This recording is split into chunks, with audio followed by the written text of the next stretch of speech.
से आपको अच्छी खबर आ सकती है।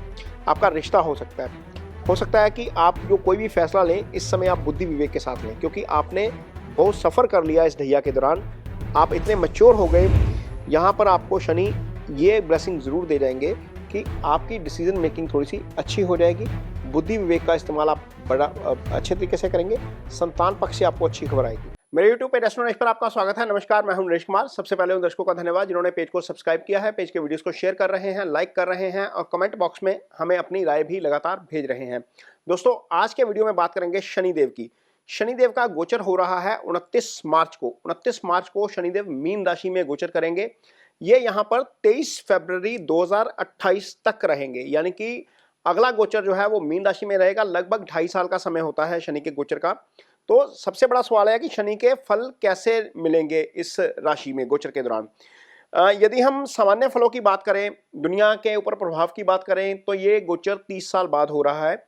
यदि हम 30 साल पीछे जाते हैं, थोड़ा सा इसको दूसरे एंगल से भी देखेंगे कि क्या कोई इकोनॉमिक क्राइसिस आया था, क्या कोई वॉर हुई थी, क्या कोई डिजीज़ बड़ी आई थी, या कोई बहुत बड़ी समस्या पैदा हुई थी। तो जब ये लास्ट टाइम में हुआ था शनि का गोचर, ये 95 से लेकर 98 के बीच में हुआ था। लगभग जून 95 से लेकर अप्रैल 98 तक का पीरियड था। तो उस समय क्या हुआ था, उस समय कॉन्गो वार हो गया था। इराक के ऊपर यूएस ने स्ट्राइक कर दिया था। इसी पीरियड के दौरान ये सारा कुछ हुआ था। रशिया इकोनॉमिक यदि सिचुएशन की बात करें तो रशिया में इकोनॉमिक जो है वो स्थितियां थोड़ी सी खराब हो गई थी। इंडोनेशिया हमारे एशिया में ही पड़ता है, वहां पर थोड़ा सा प्रॉब्लम हुई थी।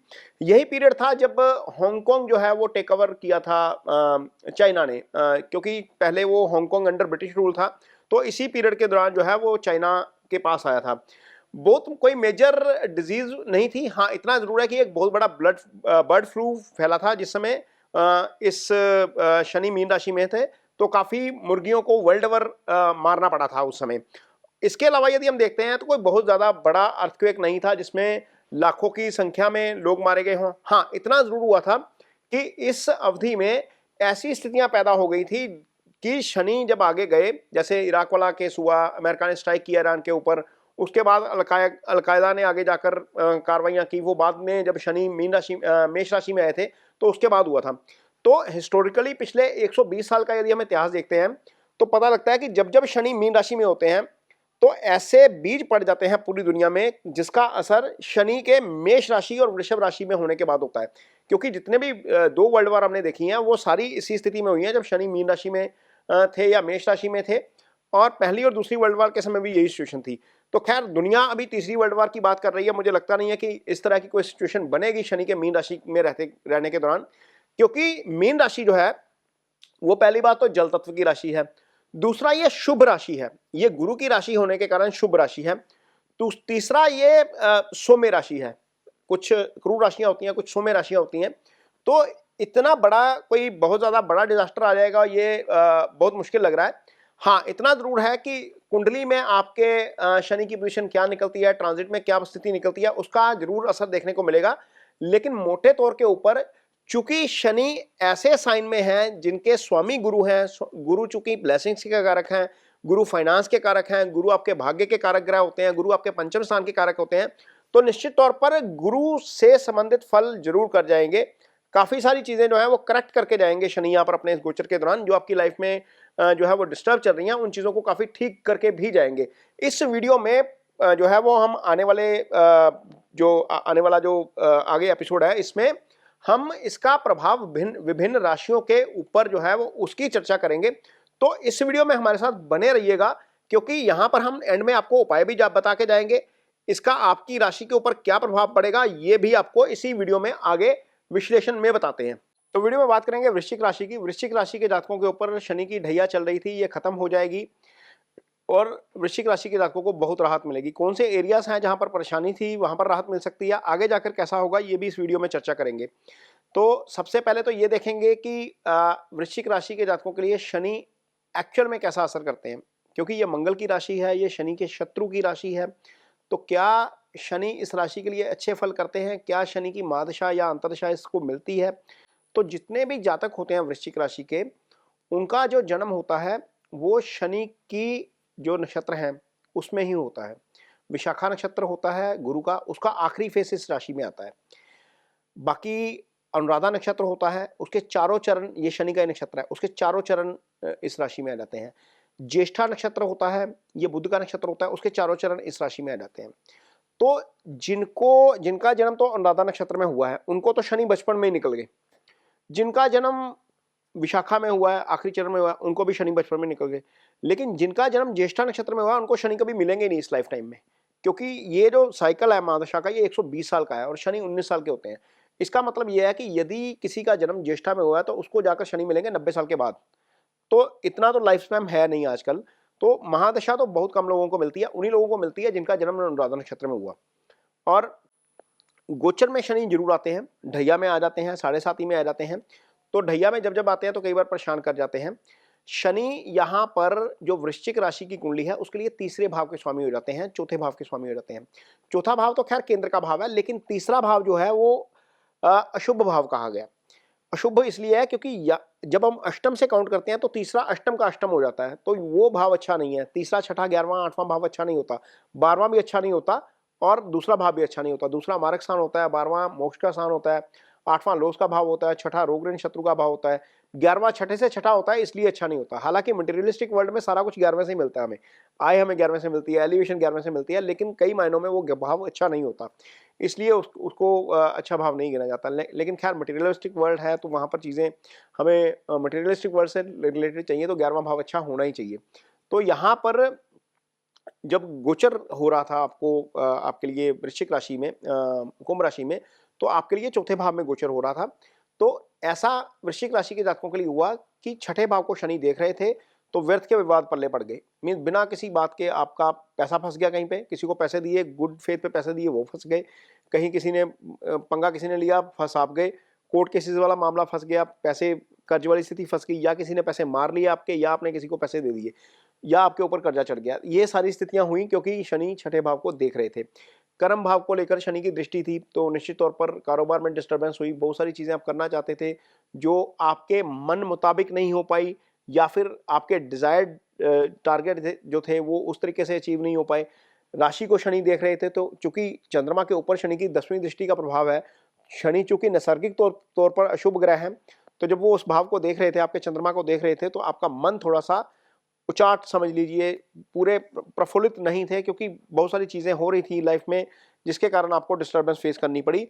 वो सारी चीजें अब जैसे ही शनि आगे आएंगे वो सारी चीजें अब थोड़ी सी ईज आउट होती हुई नजर आएंगी, वहां पर आपको राहत मिलती हुई नजर आएगी। लेकिन क्या शनि पांचवें भाव में अच्छे फल करेंगे? पंचम भाव में कोई भी ग्रह आता है तो निश्चित तौर पर उसके फल अच्छे होते हैं, लेकिन शनि तीसरे, छठे, 11वें भाव में ही अच्छे फल करते हैं। तो सवाल है कि क्या पंचम का फल न्यूट्रल रहेगा, खराब रहेगा, या फिर अच्छा रहेगा?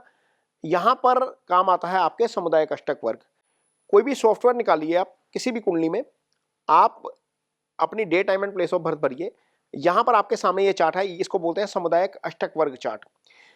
यहां पर सबसे लेफ्ट साइड पे देखिए ये सैटर्न है, नीचे सबसे नीचे, और सैटर्न के एक्सट्रीम राइट पे देखिए 12 नंबर के नीचे कितने पॉइंट्स हैं।